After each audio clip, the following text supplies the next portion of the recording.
Hey there, and welcome back to the Equipping ELLs podcast. I'm Beth, your guide on all things teaching ELLs, making sure you're not just surviving the school year, but thriving with confidence. It's still back to school season, and whether you're feeling ready or still in vacation mode, this is the perfect time to pause and reflect on your approach to working with English language learners. Because here's the truth. Supporting ELLs well doesn't require perfection. It requires intention. In today's episode, I'm sharing 6 common mistakes teachers make at the beginning of the school year when it comes to serving ELLs and exactly what to do instead. You're going to walk away with the mindset shifts, classroom tips, and hopefully some peace of mind. Let's jump in.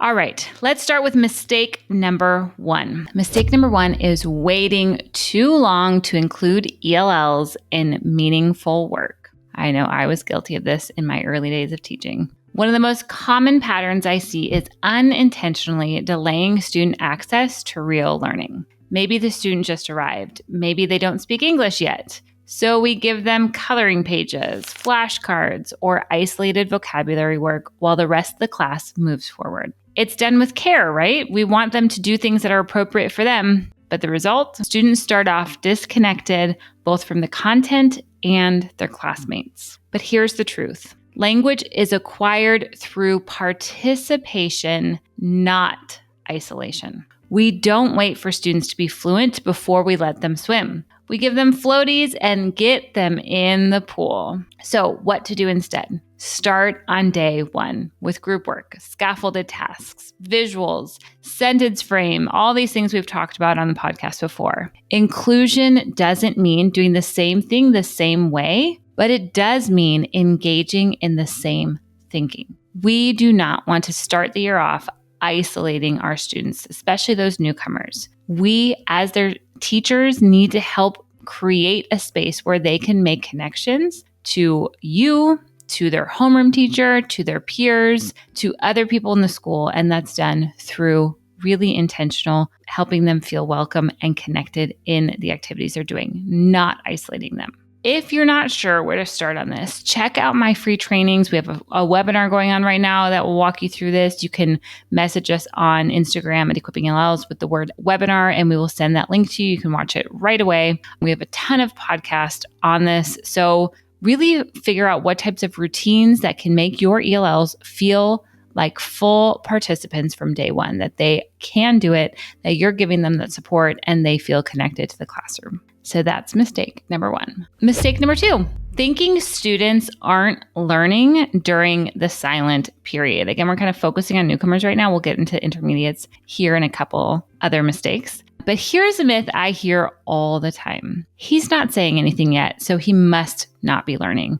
Or he is silent. He's not talking. I don't think he's paying attention at all, especially with newcomers. It's easy to assume that silence equals disengagement or lack of understanding. But this is a huge misconception and can really harm how we approach our students when we're so frustrated over their silence or assume they're not learning anything. In reality, many English learners go through what's called the silent period, a stage where they're actively listening, observing, and absorbing the sounds, patterns, and rhythms of English before they're ready to speak. They are learning, even if they're not speaking yet. Think and pause for a second and think of these students who you're identifying as being in this silent period. Maybe you're feeling frustrated about that. Maybe the homeroom teachers are feeling frustrated because they're saying, this is a waste. They're not doing anything. They're not learning. Pause for a second. Think about where that student has come from. Have they come from a war-torn country? Have they come through trauma? They might just be spending these days trying to adjust to the drastic change in their lives. And a lot of times it's at such a young age when they don't have that emotional maturity. Even as adults, that would take a lot for us, right? To go from a really hard and difficult situation to now being removed from what you know, removed from the language, removed from your family, removed from your friends, and put into a completely new situation that's so unfamiliar to you. So there's a lot of just survival happening those first couple weeks. There's also just, if they come from a very different language, there's just learning these new sounds, trying to pick up a word or two here and just adjusting. There's a lot that is going on in those first couple months as a newcomer. So don't assume that it's a waste of time. Don't assume that you have to push them to speak right away. Don't assume that they're not learning. Because if you think of it like a sponge, just because water isn't dripping out doesn't mean it's not soaking in everything. And that's what I want you to think about. You don't know that when they go home, maybe they're practicing English with their teddy bear at home, or maybe they're sharing with their older brother and they're practicing at home, or maybe they're choosing to listen to a story in English and try to pick up some words, or maybe they're using your flashcards that you send home that have QR codes. If you're a member of Equipping ELLs, you have those that they're listening to at home and practicing talking and speaking and pronunciating those words correctly. You don't know how much is being soaked in. And most of the time with young learners, it's incredible what they're picking up, what is being soaked in. So don't assume that these silent days mean that they're not learning anything. So what to do instead? Instead of rushing students to speak, create rich opportunities for input and interaction. Like we've mentioned before, provide lots of visuals and modeled language. Use songs, chants, and read alouds to build receptive vocabulary. Give them gestures or pictures to show comprehension. Pair them with peer models during routines and collaborative work. It's a slow way to just build that trust with them, build that environment where they feel safe, and they will choose to speak on their own. I promise. When we recognize the silent period as a powerful stage of language development, not a sign of delay, we can support our students with confidence and patience. Because yes, they are learning. We just need to give them the right environment to grow. Now, I know you might be thinking, I've seen some questions come across in our Facebook group for Equipping ELLs of students who are, nonverbal for a long period of time. These are things that you do want to take notes about. It shouldn't go on forever. And what I have seen is when you build that safe environment for them, they will engage, they will show up, they will start speaking. So if you're seeing an extended amount of time and you see the student, maybe it's a trauma thing and they need some emotional support. So really identify that student, or maybe it's that they, have some sort of select mutism where they are not going to speak at school. And that's really bringing in other people to help support you with that student. So there is a time when the silent period should be over and they should really begin to start engaging and speaking and working on the vocabulary that they're learning.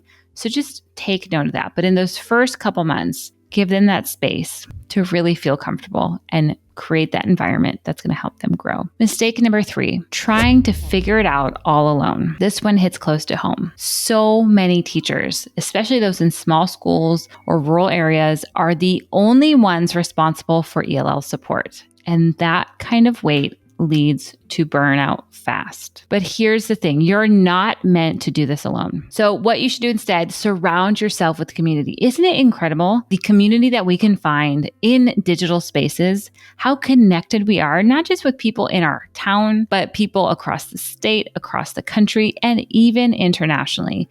You can, in 30 seconds, find community that you can connect with, that you can find support with. And that really will help you on this journey. I have found that this is really a game changer when it comes to supporting ELLs. Because if you are on your own, if you are isolated, if you are expected to be all things and do all things, and you're doubting yourself, it is going to lead to burnout. There are so many decisions that you have to make every single day. And if you don't have other people to talk to about that and to help and say, yeah, that's the right path, or hey, have you tried this? It will become a continued cycle in your mind of self-doubt and lacking that confidence to do what your students need you to do. So find a community. There are so many incredible Facebook groups. Leading ELLs is one of my favorite with Pamela. She is incredible. She gives so much support, so much wisdom. Check that one out. We also have our community inside Equipping ELLs, and that's really the heart of our membership. Yes, we give you all the resources and all the training, everything you need, but really the members are what make the community so incredible. We have teachers from all over the world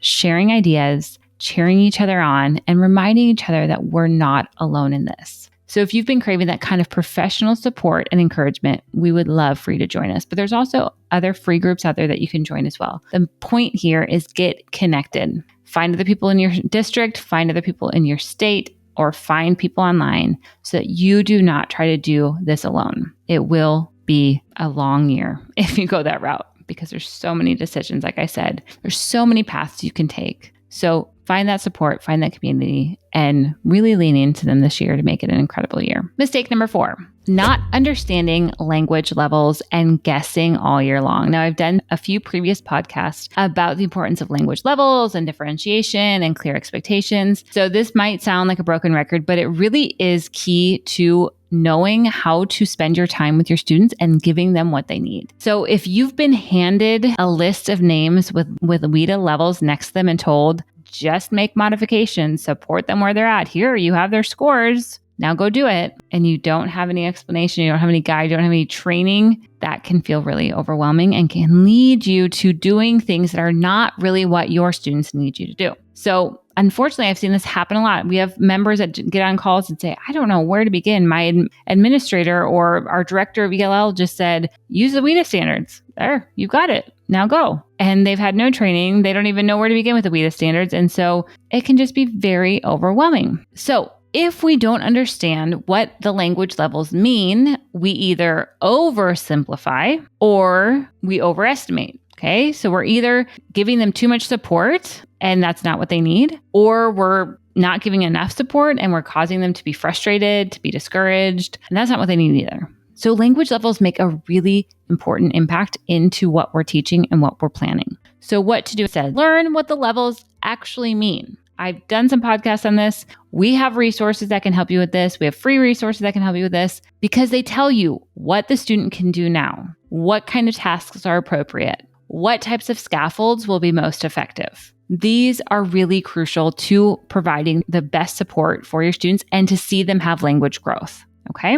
Understanding language levels gives us clarity. So we're not just throwing accommodations at the wall and hoping they stick. And we have a free tool to help you do that. So you can grab our free K-12 expectations and can-do descriptors by following us on Instagram at Equipping ELLs and then sending us a DM with the word expectations, and we'll get those to you right away. So that is a great place to begin. If you are not sure about language levels and what that means, start there. It will make it a lot clearer, and then you'll know exactly what you should be doing with your students to give them the language growth and support that they need. All right, we have 2 mistakes left. Mistake number 5 is assuming ELLs are a homogenous group. This one's subtle, but so important. We often talk about ELLs as if they're one group with the same needs, but they're not. One might be a newcomer who doesn't yet read in any language. Another might have grown up in the US, but still struggle with academic vocabulary. Another might be multilingual, literate, and just needs access to content-rich texts. Their needs and strengths are wildly different. So what should you do instead? Well, you need to start asking some better questions. Like, what kind of schooling have they had before?